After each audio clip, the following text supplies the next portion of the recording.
I don't know why it takes so long for me to find a partner. Who says you have to? You are creating an expectation and an assumption that may or may not be relevant. But all this means is you don't understand how reality works. And you are focused on the idea of time instead of timing. Because when you allow reality to work for you, instead of trying to make it work in the way that your physical mind thinks it's supposed to, even though it doesn't have a clue what is actually best for you, but you have let it think that it does, and let the physical mind run your life by focusing you on time and where's that person? Tick tock, I'm running out of time. Why is it taking so long? Because you're waiting for it. That's why. Because waiting is a state unto itself. And the only experience you can have in a state of waiting is waiting. It's not having, it's waiting. Waiting. So the idea is to trust that passion contains certain automatic functions or tools. And one of those tools is the organizing principle of synchronicity, which means that as you follow your passion, everything that is relevant for you to experience in your life unfolds in perfect timing. And the only way to actually miss an agreement or an appointment that you have made with anyone or anything is to actually spend your time and energy wondering if you're going to miss the appointment. That's the paradox. If you just get on with your life, follow your passion, act on it, and trust that synchronicity is bringing you what you need to let you experience the process that will shape you in the way you need to be shaped in order to better appreciate what it is that will manifest in your life, then it doesn't matter what's going on, because what's going on right now will always be the most important thing, and there is nowhere else more important to be. And nothing else more important to be going on than what's going on right now. So then you're not waiting for anything. You are experiencing everything in the moment as absolutely what it needs to be for you. Even if it's something you don't objectively prefer, there must be a reason for it to be there. And if you use it in a way you do prefer, you will always extract the beneficial effect from that moment. It's only when you think something doesn't belong or shouldn't be there that you actually make it take longer, because you are invalidating what it is that's come to you that actually is what you need. Even though your physical mind says, no, I don't need that. If it's there, yes, you do. Because there are no accidents. Everything is in orchestration. So even if it's what you don't prefer, there must be a reason that you do prefer for that to have shown up. If nothing else, it can even be as simple as something you don't prefer shows up to make it clearer to you what you do prefer by contrast. That's using what you don't prefer in a way that you do. And then it can go on its way because you've used up the reason it showed up. But when you deny it validity, you are invalidating a moment in your life, and you have removed a stepping stone, and now you have no way to step on that stone to get to the next one and the next and the next. That's fantastic. Does that help? Yes, very much. Why, thank you. Thank you. You're welcome.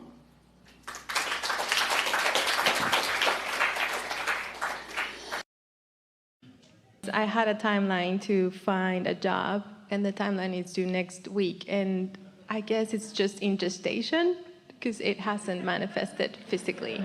Well, for sure it's on its way, which means it's still in gestation. We like that you got that. But let's talk about timing here for a minute. Let's talk about timing, because the way you mean timing, usually in your physicalness, is you mean timing like the moment in which it pops into your awareness where you can see it and hear it and smell it and taste it and touch it, that kind of timing. And the way we mean timing is when you come into conscious awareness of something.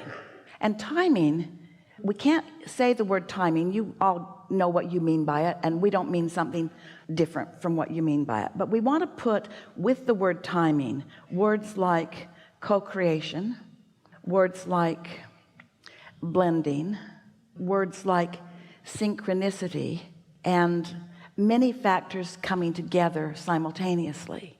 When you have big intentions where there are many things that your life has helped you to know that you want, then the best of timing includes a high percentage of those. In other words, when you say, I'm on a timeline to get a job, we want to say, are you on a timeline to not only find employment, but to find rewarding employment? Not only to find something to do, but something that interests you and excites you while you do it. Not only others to work with, but others who are in harmony, who are also reaching for more. In other words, there's a lot more to what you're asking for than just what you want to define with time. So if something isn't happening, it's because you're asking for more than you're letting in. And that is, hear this, that's an indicator of a really strong and powerful deliberate creator. Because if you are sloppy in your creation, then your timing can be quick. In other words, you can be brought immediately to something that you think you want, and then you have to go through the experience of finding out that that really isn't what you want, or that there's more about it that you don't want than that you do want. But perfect timing is really, from our perspective, and the way that we want to say it is, really good timing is when you allow a large number of components that are important to you to rendezvous simultaneously, and nothing less than that will do. You don't want to just put up with a little piece of something you want, like it happened in the timeline. It happened before my deadline was in place. We want you to be willing to allow the universe to round up all of the cooperative components that you're asking for, which include a lot of factors. And we want to say to you that you're the last of the cooperative components. You're not letting yourself in. We talked about this all day today, because you're so aware of what is. That's what deadlines and goals do in a detrimental way to you.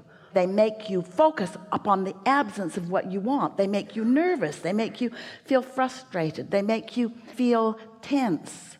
So you don't want to introduce into your equation of intent those things that make you feel like that. You want to step back and say, when I'm ready, it'll be there. When it's ready for me and I'm ready for it, then it will be there. And when it comes, I will know it. I won't question it. I won't wonder about it. It will feel good to me, even though I don't really understand how it's going to unfold. And in the beginning, it will be far less that it will be later, and it'll be far less that it'll be later. And this is something that's going to expand and evolve, as I do too. But what happens so often with humans is you want to fast forward there, and you want all the answers that might answer any questions that you might ever have to be satisfied before you even have the questions. And what you're really wanting to do is just have an expansive, good feeling experience. And from what we've been talking about here today, what do you think is the way to get there in the fastest and the most easy way?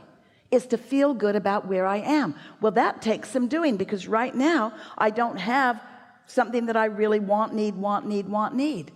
That doesn't matter. You can find the emotion of it. Well, I don't know if I can find the emotion of it until I have some glimpses of it. Yes, you can. When you don't have enough money, you can put prosperity and a feeling of well-being in there. If on past jobs you haven't been respected, you can put the respect that you want and deserve, and that you want to give and that you want to receive. In other words, you can find those. So as you isolate some of those things that you're looking for, and then you go out in the day and the universe delivers something to you, like the rabbits or whatever it is, that fills in that little piece and that little piece, before you know it, you're resonating with so many of the things that are important to you that you're now ready to allow yourself to be the receiver of what's been being revealed for a long time. You think the universe isn't showing it to you. It is. The revelations are happening all around you. But you've got to be in the receptive mode before you can realize what's being revealed. As you look at it that way, then you don't feel deprived. It's in the gestation process. It's not coming, it's coming. Don't you want the timing of the birthing of the baby to be right? Don't you want it to have fingers and toes before it gets here?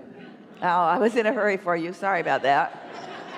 My desire was so strong that you got here that you got some catching up to do, I see. And so you get the point. Yes, thank you so much. Enough? Yes, thank you. Really good. Really good.